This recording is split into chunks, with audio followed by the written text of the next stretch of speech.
Hello दोस्तों। हाइटम तो finally आ गई है स्त्री 2 मूवी, जिसका हम सबको बेसब्री से इंतज़ार था।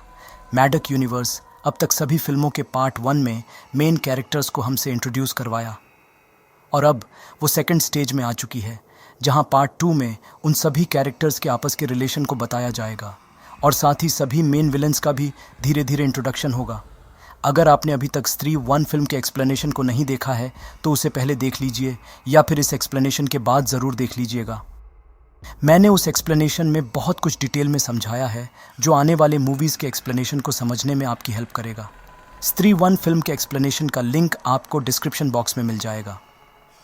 इस फिल्म में कॉमेडी तो भरपूर है, जो स्त्री 1 से भी ज़्यादा है, जिसके लिए आपको तो फिल्म ही देखनी होगी, और फिल्म के प्लॉट और उसे गहराई से समझने के लिए ये एक्सप्लेनेशन हाजिर है। तो एक स्पॉइलर अलर्ट के साथ चलिए बिना देरी किए सीधे चलते हैं मूवी एक्सप्लेनेशन की तरफ।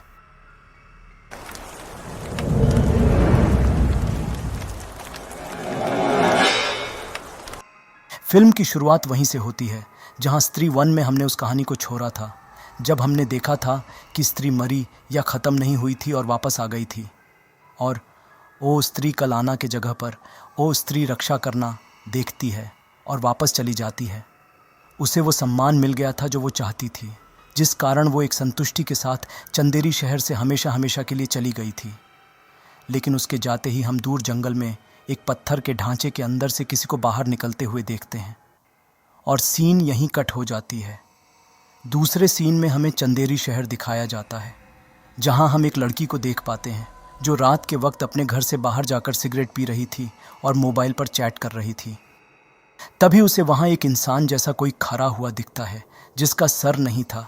उसे देख वो लड़की स्तब्ध हो जाती है। वो ये सब समझने की कोशिश ही कर रही थी कि तभी एक फुटबॉल जैसा कुछ उसके सामने आकर रुकता है, और जैसे ही वो लड़की उसे उठाती है तो देखती है कि वो कोई फुटबॉल नहीं बल्कि एक भयानक सा दिखने वाला कटा हुआ सर है, जो देखते ही देखते उस लड़की पर हमला कर देता है और उसे खींचकर एक पोर्टल के जरिए किसी दूसरे डायमेंशन या जगह पर लेकर चला जाता है। मतलब चंदेरी शहर में अब सर कटे राक्षस का आगमन हो गया था, जिसका किसी को भनक तक नहीं था। स्त्री तो कम से कम लोगों के कपड़े छोड़ देती थी, लेकिन ये राक्षस तो कोई भी नामो निशान नहीं छोड़ता। खैर, तो इसके बाद सीन यहीं कट हो जाती है। दूसरे सीन में हम देखते हैं कि चंदेरी शहर में कुछ ही दिनों में महापूजा आने वाला था, जिसकी सभी बड़े ज़ोर शोर से तैयारी कर रहे थे। स्त्री के जाने के बाद चंदेरी शहर की लड़कियां मॉडर्न ख्यालों वाली हो गई थीं, मतलब जैसे कराटे सीखना, मॉडर्न ड्रेस पहनना वगैरह वगैरह। कुछ लोग शायद इसकी आलोचना करेंगे, लेकिन मैं पर्सनली समझता हूँ कि आज़ाद ख्याल और आधुनिक विचारधारा का होना एक प्रगतिशील समाज के लिए ज़रूरी है, लेकिन अगर वो सही दिशा में हो तो। लेकिन ये सिर्फ लड़कियों के लिए ही नहीं बल्कि लड़कों के लिए भी लागू होती है। नई विचारधारा के साथ साथ सही नज़रिए और नज़र की भी ज़रूरत है। इस पर सोचिएगा ज़रूर। तो चंदेरी शहर में हम स्त्री की एक बड़ी सी मूर्ति को देख पाते हैं, जो शहर वालों ने स्त्री के सम्मान के लिए बनाई थी और जिसका दूध से अभिषेक किया जा रहा था। स्त्री का आतंक खत्म होने के बाद शहर की लड़कियों और स्त्रियों को भी आज़ादी और सम्मान मिलने लगा था। महाआरती जो पहले पुरुष करते थे, वो अब महिलाएं लाल साड़ी पहन के करने लगी थीं। महापूजा के कुछ दिन पहले हमारे रुद्र भाई को एक चिट्ठी मिलती है, जिसमें उन्हें चंदेरी पुराण के वो खोए हुए पन्ने मिलते हैं जो स्त्री 1 में उनके पास नहीं थे, जिसे देख वो चौंक जाते हैं। उन पन्नों में सर कटे राक्षस के बारे में लिखा था। तो रुद्र भाई उसी वक्त विकी से मिलने निकल जाते हैं। दूसरी तरफ हम विकी को देखते हैं, जिसे स्त्री को हराने के बाद शहर का रक्षक घोषित कर दिया गया था, और उसके पापा अभी भी उसकी शादी को लेकर परेशान थे। लेकिन विकी भाई साहब तो विक्की प्लीज़, मेरा मतलब है श्रद्धा के प्यार में पागल था, इतना कि उसे सभी में श्रद्धा ही नज़र आती थी। तो उसे सपनों की दुनिया से वापस लाकर रुद्र भाई वो पत्र दिखाते हैं और बताते हैं कि ये चिट्ठी उन्हें पिछली पूजा को मिलना था, लेकिन डाकिये ने उन्हें आज दिया। उन पन्नों में लिखा था कि स्त्री के जाने के बाद वो आएगा, मतलब सर कटा राक्षस। लेकिन रुद्र भाई के मन में सवाल ये था कि चंदेरी पुराण के ये पन्ने किसने फाड़े, क्यों फाड़े, और अगर फाड़े तो इतने दिनों बाद वापस क्यों भेजा। लेकिन विकी इसे इग्नोर करके वहाँ से चला जाता है और अपने दोस्त बिट्टू से मिलता है, जिसने अब तक एक गर्लफ्रेंड भी बना लिया था, जिसका नाम चिट्टी होता है। तो रात को बिट्टू अपनी गर्लफ्रेंड चिट्टी को लोरी सुना के सुला रहा होता है, और विकी नीचे उसका वेट कर रहा होता है। जहां हम उसी राक्षस को देख पाते हैं जो अंधेरे में खड़े होकर बिट्टू के जाने का इंतज़ार कर रहा था। और जैसे ही बिट्टू विकी के पास आता है तब वो राक्षस चिट्टी के पास चला जाता है। उस राक्षस के भयानक रूप को देख चिट्टी चिल्लाती है और सभी उसके कमरे में आ जाते हैं। लेकिन तब तक बहुत देर हो चुकी थी। वो राक्षस चिट्टी को पकड़ के अपने साथ ले जाता है। लेकिन बिट्टू और विकी देखते हैं कि चिट्टी के दीवार पर एक बहुत ताकतवर इंसान के आकृति जैसा एक होल बना हुआ है, जिसे देख दोनों चौंक जाते हैं। फिर सभी मोहल्ले वाले चिट्टी को खोजने निकलते हैं। तभी रुद्र भाई को एक बड़े इंसान के पैरों के निशान दिखता है और पास ही में बैठा एक भिखारी बताता है कि एक बड़ा सा दिखने वाला इंसान जैसा कोई एक लड़की को वहीं से लेकर गया था जिसका सर नहीं था। जिसे सुन के रुद्र भाई विकी को सर कटे राक्षस के बारे में याद दिलाते हैं। फिर सभी ये डिस्कस करने लग जाते हैं कि अब क्या किया जाए। और इसी बीच विकी को एक गली में किसी की परछाई दिखती है, तो वो अकेले ही उस परछाई का पीछा करने लगता है। और उस परछाई का पीछा करते करते विकी एक खंडहर में जा पहुंचता है। तभी विकी को पीछे से किसी की आहट सुनाई देती है, जिसे सुनकर उसे लगता है कि उसके पीछे स्त्री है जो वापस आ चुकी है और उससे पिछली बार का बदला लेने वाली है। लेकिन सरप्राइजिंगली विकी के पीछे श्रद्धा थी। श्रद्धा को अपने सामने देख विकी खुशी से पागल हो जाता है और नाचने लगता है। फिर श्रद्धा रिवील करती है कि चिट्टी और दूसरी सभी लड़कियों को वो सर कटा राक्षस लेकर गया है जिसका नाम चंद्रभान है और उसी ने स्त्री को मारा था। ये कहकर श्रद्धा विकी को चंद्रभान और स्त्री की मूर्तियां दिखाती है, जहां विकी एक छोटी सी बच्ची की मूर्ति को भी देख पाता है जिस पर श्रद्धा कुछ नहीं कहती। फिर विकी सीधे रुद्र भाई के पास जाता है, जहां रुद्र भाई उस चंदेरी पुराण के पन्नों में छुपे बाकी के इतिहास को बताने लगते हैं। और यहाँ हमें उस सरकटे राक्षस के बारे में पता चलता है। तो था कुछ ऐसा कि सैकड़ों साल पहले चंदेरी शहर में चंद्रभान नाम का एक व्यक्ति रहता था, जो वहाँ का मुखिया भी था। लेकिन वो बहुत ही अय्याश और चरित्रहीन टाइप का इंसान था। विमेन लिबरेशन और विमेन एम्पावरमेंट जैसे चीज़ों के सख्त खिलाफ था। उसके हिसाब से औरतों को घर में ही रहना चाहिए। चूल्हा कटका और घर गृहस्थी संभालना ही उनका एकमात्र काम है। मतलब टिपिकल ऑर्थोडॉक्स और हीन विचारों वाला इंसान था। जब एक वैश्या ने अपने प्यार करने वाले से शादी की तो चंद्रभान को ये बर्दाश्त नहीं हुआ और वो अपने साथियों के साथ मिलकर उसके पति का सर काट दिया और उस वैश्या को उसी के बेटी के सामने जला के मार डाला। अकस्मात मृत्यु के कारण वो स्त्री बन के लौटी और चंद्रभान के सभी साथियों को मार दिया और चंद्रभान का सर काट के कहीं दूर जंगल में दफना दिया। और इसीलिए हमने फिल्म की स्टार्टिंग में स्त्री के जाने के बाद जंगल से उस राक्षस को निकलते हुए देखा था। चंदेरी शहर के इतिहास से उन्हें दो बातों का पता चल जाता है। जैसे ये सर कटा राक्षस लड़कियों को अगवा किया करता है, जो शहर वालों को लगता था कि वो लड़कियां बड़े शहर में भाग गए हैं। और दूसरा ये कि वो राक्षस इतना ताकतवर होने के बावजूद स्त्री से डरता है। ये जानने के बाद उनके सामने सिर्फ दो सवाल रह जाते हैं कि वो राक्षस उन लड़कियों को कहाँ लेकर जाता है और क्यों। तो इसका जवाब जानने के लिए विकी श्रद्धा के पास जाता है। लेकिन श्रद्धा को देख विकी फिर से प्यार के आलम में खो जाता है। विकी उन दोनों की एक सेल्फी लेने की कोशिश करता है, लेकिन श्रद्धा उसे रोक देती है। और जब विकी एक रोमांटिक मूड में चला जाता है तो तभी श्रद्धा एक चुड़ैल के रूप में उसके सामने आती है और उसे काट लेती है। श्रद्धा के उसे काटते ही सब कुछ गायब हो जाता है और तब तक रुद्र भाई और बिट्टू वहाँ आ जाते हैं। विकी को कुछ समझ में नहीं आता कि क्या हुआ, लेकिन उसके हाथ में एक फूल की पंखुड़ी होती है, जिसका मतलब वो सपना नहीं देख रहा था, लेकिन वो कुछ नहीं कहता। फिर वे लोग डिसाइड करते हैं कि स्त्री को वापस लाएंगे ताकि उस राक्षस से छुटकारा पा सके। तो ये सोचकर विकी और बिट्टू जना से मिलने दिल्ली जाते हैं, जहां जना के माता पिता ने उसे पिछली बार के हादसे के बाद भेज दिया था ताकि वो सेफ रहे। दिल्ली जाके विकी और बिट्टू जना से मिलते हैं, जहां हम एक भेड़िया को देख पाते हैं जो उन्हें देखते ही वहां से भाग जाता है। लेकिन उन्हें वो एक कुत्ता लगता है और उसे इग्नोर कर देते हैं। विकी और बिट्टू जना को बहला फुसला के वापस चंदेरी शहर ले आते हैं, क्योंकि पिछली बार जना पर ही स्त्री का वशीकरण था और वो ही उन्हें स्त्री तक पहुंचा सकता था। तो वापस आने के बाद विकी, रुद्र भाई और बिट्टू जना को सच्चाई बताते हैं, जिसे सुनकर पहले तो जना मना कर देता है, क्योंकि स्त्री को वापस बुलाना उसके लिए आत्महत्या के समान था। लेकिन अपने दोस्त बिट्टू के गर्लफ्रेंड को बचाने के लिए आखिर जना मान जाता है। फिर क्या था, सभी मिलके उसी खंडहर में चले जाते हैं जिसे हमने स्त्री 1 में देखा था। लेकिन वहाँ उन्हें वो सरकटा राक्षस हॉन्ट करने लगता है और एक टाइम के बाद वो जना को पोजेस करके उस खंडहर के छत से चिपका देता है। और जब वो पोजेशन टूटता है तो सभी देखते हैं कि जना मर चुका है, लेकिन थोड़ी ही देर में जना की जान वापस आ जाती है और सभी वहाँ से भागते हैं। उन्हें भागता हुआ देख उस राक्षस का कटा हुआ सर उनका पीछा करने लगता है, जो जाकर जना को काट भी लेता है। ये देख रुद्र भाई जना को अपने दारू का बोतल देते हैं और जना पूरा दारू उस सर कटे के सिर पर ही गिरा देता है और उसमें आग लगा देता है, जो सीधे जाकर विकी और बिट्टू के बाइक से टकराता है। तो विकी और बिट्टू अपनी बाइक उस सर कटे के ऊपर गिरा के रुद्र भाई के बाइक के पास चले जाते हैं और सभी रुद्र भाई के बाइक पर सवार होकर वहाँ से निकल जाते हैं। चंदेरी वापस आकर वे सभी एक हाथी के ड्रेस में छुपते हैं, क्योंकि वो सर कटा उनका पीछा करते करते वहाँ तक पहुँच गया था। सर कटा को आग से जलाया नहीं जा सकता, क्योंकि वो इस दुनिया से नहीं था, वो आत्माओं की दुनिया से था, या उस दुनिया से जो उसने बनाया था। उसे हमारी दुनिया के हथियार और आग से मारा नहीं जा सकता, जिस कारण उसे उस आग से कोई फ़र्क नहीं पड़ा। खैर, तो वो सरकटा विकी को पकड़ लेता है और उसका गला चोक करने लगता है। विकी मरने ही वाला था कि तभी एंट्री होती है श्रद्धा की, जो आते ही सरकटे पर हमला कर देती है। लेकिन वो श्रद्धा से बहुत ताकतवर था, तो उसे दूर फेंक के घायल कर देता है और गायब हो जाता है।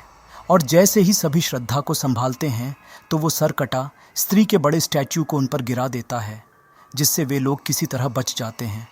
और वो सरकटा स्त्री के जगह पर खड़ा हो जाता है, जिसका मतलब था कि अब स्त्री वहाँ नहीं है और शहर को उसके प्रकोप से कोई नहीं बचा सकता। और इसके बाद सीन यहीं कट हो जाती है।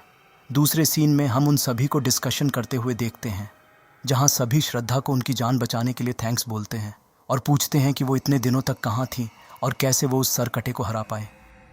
जिस पर श्रद्धा बताती है कि वो इतने दिनों तक काला जादू सीखने गई थी और उसके पास स्त्री की छोटी है, जिस कारण वो सरकटे से फाइट कर पाई। लेकिन वो श्रद्धा से बहुत अधिक ताकतवर है, जिस कारण वो उसे हरा नहीं सकती। श्रद्धा बताती है कि महापूजा के वक्त वो सरकटा अपनी ताकत के चरम सीमा पर होता है और अगर उसने सभी लड़कियों की बलि दे दी तो उसे हरा पाना असंभव हो जाएगा। लेकिन उन्हें कैसे भी करके उसे रोकना ही होगा, नहीं तो चारों तरफ महाविनाश होगा। जिसे सुनकर सभी चिंता में पड़ जाते हैं। फिर वे लोग जना के घर जाते हैं, जहाँ जना उन्हें बताता है कि उस खंडहर के हादसे के बाद वो जब भी आंखें बंद करता है तो उसे सरकटे का ठिकाना दिखता है, जिसका मतलब था कि स्त्री के वशीकरण के बाद जना आत्माओं और शैतानों का ईजी टारगेट जैसा बन गया था और उसे कुछ शक्तियाँ भी मिल गई थी, जैसे कि वो स्त्री से कम्युनिकेट कर सकता था और आंखें बंद करने पर उसे दूसरी दुनिया के बारे में दिखता था, ठीक महाभारत के संजय जैसे, जिसे दिव्य दृष्टि मिली थी। फिर जना बताता है कि वो जगह कोई नर्क से कम नहीं है, चारों तरफ लावा है और बीच में एक जगह है जहां उस राक्षस ने सभी लड़कियों को कैद करके रखा हुआ है। जना की बात सुनकर श्रद्धा बताती है कि वो सरकटा हर उस लड़की को लेकर जाता है जो मॉडर्न ख्यालों वाली है और महापूजा के दिन वो उन सभी लड़कियों की बलि देगा और महा ताकतवर बन जाएगा, जिसे फिर रोक पाना असंभव हो जाएगा। ऐसी खबरें ज़्यादा दिनों तक छुपी नहीं रह सकती, तो इस खबर के फैलते ही फिर से शहर के सभी पंडित हवन पूजा में लग जाते हैं। तो शहर की स्त्रियां अपने बदन को पूरी तरह से ढकने के लिए एक बार फिर से विकी के दुकान के आगे लाइन लगा देती हैं। इस बार शहर की स्त्रियों पर खतरा था, जिस कारण चारों तरफ एक अफरा तफरी थी। लेकिन इससे शहर की महिलाएं संतुष्ट नहीं थीं, तो वे लोग विकी को लगभग किडनैप करके एक जगह पर लाते हैं, जहां सभी महिलाएं उस सरकटे से उन्हें बचाने के लिए विकी को कहती है और बताती है कि वही तो इस शहर का रक्षक है, और विकी के नाम का नारा लगाने लगती है। सभी लोग फिर से उनके अड्डे पर मिलते हैं, जहां श्रद्धा विकी को बताती है कि वही इस शहर का रक्षक है और उसे स्त्री 1 के शास्त्री जी की बात याद दिलाती है। और ये कहकर श्रद्धा उसे वही खंजर देती है जिससे विकी ने स्त्री को हराया था। फिर सभी मिलकर विकी को हौसला देते हैं, जिससे विकी को हिम्मत मिलती है और वो खंजर लेकर तैयार हो जाता है। श्रद्धा बताती है कि उस सरकटे की पूरी शक्ति उसके शरीर में है और सर सिर्फ उसके शरीर को कंट्रोल करता है। तो विकी को यह खंजर उसके शरीर के छाती पर मारना होगा, जिससे वो शरीर मर जाएगा और सर के पास कोई ताकत नहीं रहेगी। लेकिन प्रॉब्लम ये थी कि उनके प्लान्ड जगह पर उस सरकटे को बुलाए कैसे, जिस पर हमारे रुद्र भाई बताते हैं कि वो राक्षस एक अय्याश किस्म का इंसान था, तो अगर वे लोग नाच गाने का प्रोग्राम रखेंगे तो वो ज़रूर आएगा। लेकिन शहर की सभी लड़कियां डरी हुई थीं, तो ऐसी स्थिति में कोई भी डांस करने के लिए राजी नहीं होगा, और उस सरकटे को बुलाने के लिए तो और भी नहीं। जिस पर रुद्र भाई अपना राज खोलते हुए बताते हैं कि दूसरे शहर में उनकी शमा नाम की एक गर्लफ्रेंड है जो उनके लिए ये जोखिम उठाएगी। मतलब हमारे रुद्र भाई तो छुपे रुस्तम टाइप के निकले। खैर, तो फिर सभी मिलकर दूसरे शहर शमा से मिलने जाते हैं, जो और कोई नहीं बल्कि तमन्ना भाटिया होती है। शमा की सुंदरता को देख विकी, बिट्टू और जना के तो सिट्टी पिट्टी गुम हो जाती है। फिर रुद्र भाई शमा को चंदेरी में डांस के लिए बोलते हैं। शमा को चंदेरी के सर कटे के बारे में पता था और वो ये भी जानती थी कि अगर वो वहाँ डांस करने गए तो उसकी जान को खतरा है, लेकिन फिर भी रुद्र भाई के प्यार के खातिर मान जाती है और रुद्र भाई भी उसकी रक्षा करने का वादा करते हैं। उनका प्लान था कि रुद्र भाई और जना सर कटे पर नज़र रखेंगे और जब सर कटा आएगा तब विकी और श्रद्धा उस पर हमला कर देंगे और बाकी लोग शमा को छुपा देंगे।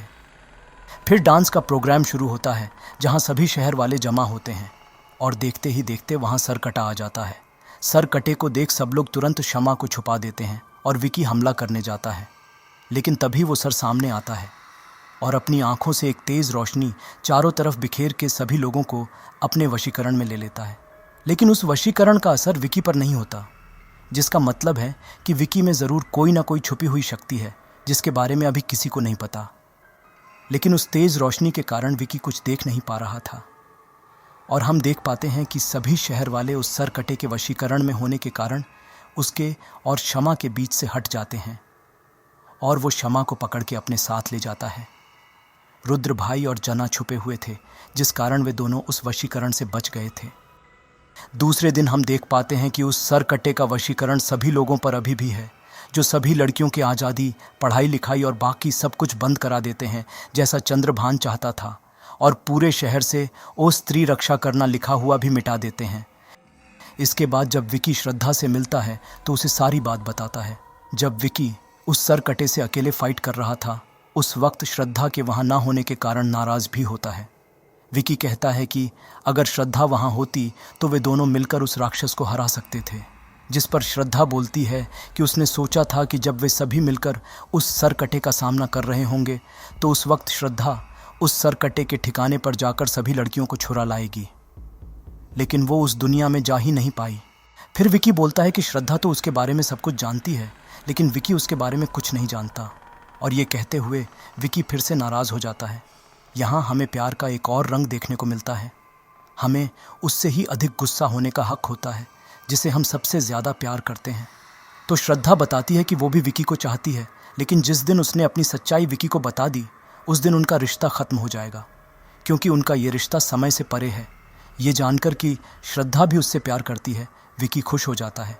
तभी वहाँ रुद्र भाई और जना आते हैं, जो विकी और श्रद्धा को बताते हैं कि वो लेटर उनको किसी पागल खाने से आया था। दूसरे दिन रुद्र भाई, जना और विकी उस पागल खाने में जाते हैं, जहाँ एंट्री होती है अक्षय कुमार की, जो एक मेंटल पेशेंट था और ख़ुद को शहंशाह बुलाता था। असल में शहंशाह चंद्रभान का ही वंशज होता है और उसने ही चंदेरी पुराण के पन्ने चुराए थे, क्योंकि उसके पूर्वजों की हरकतों से वो शर्मिंदा था, और जब सर कटा वहाँ आया तब उसी ने ही वो पन्ने भेजे थे।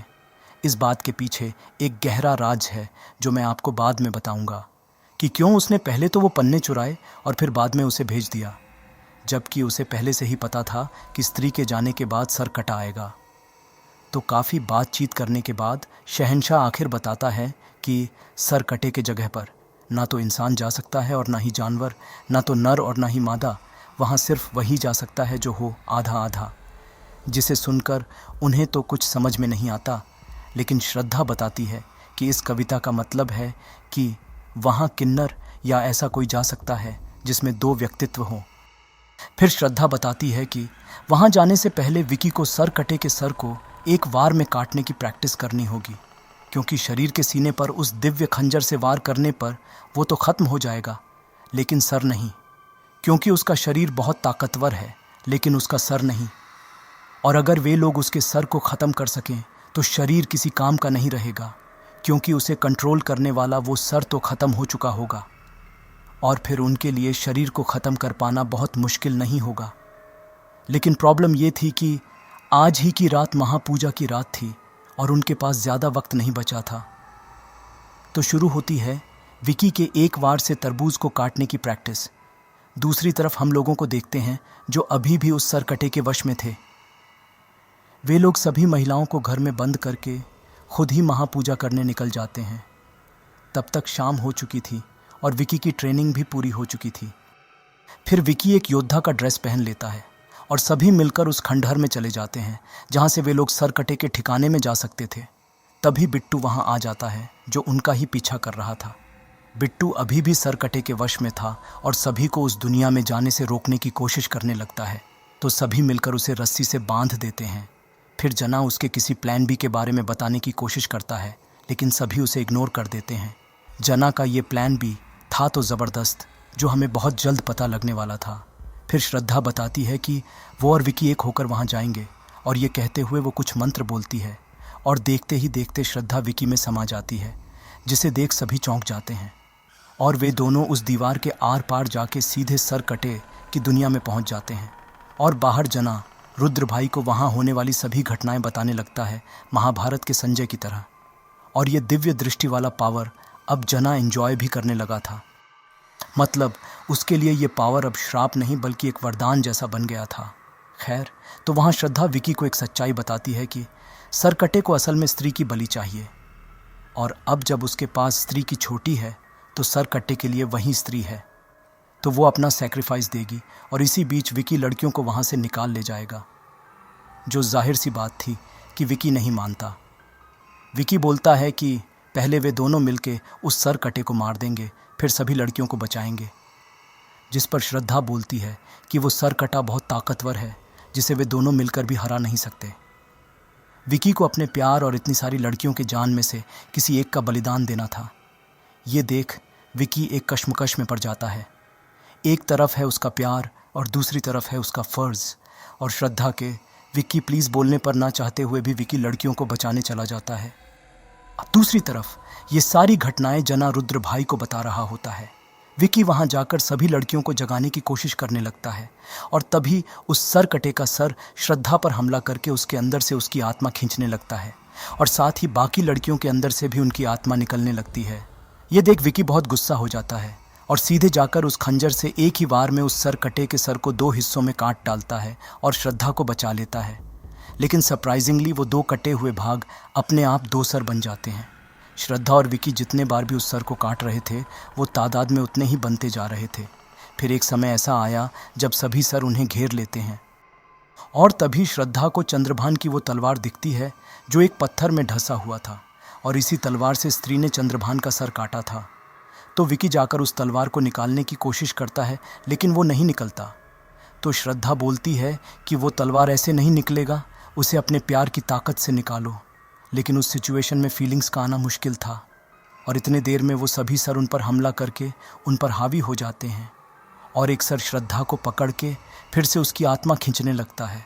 ऐसा लग रहा था कि अब वे दोनों मरने ही वाले हैं, लेकिन तभी एंट्री होती है भेड़िया की, और यही वो प्लान भी था जिसके बारे में जना बताने की कोशिश कर रहा था।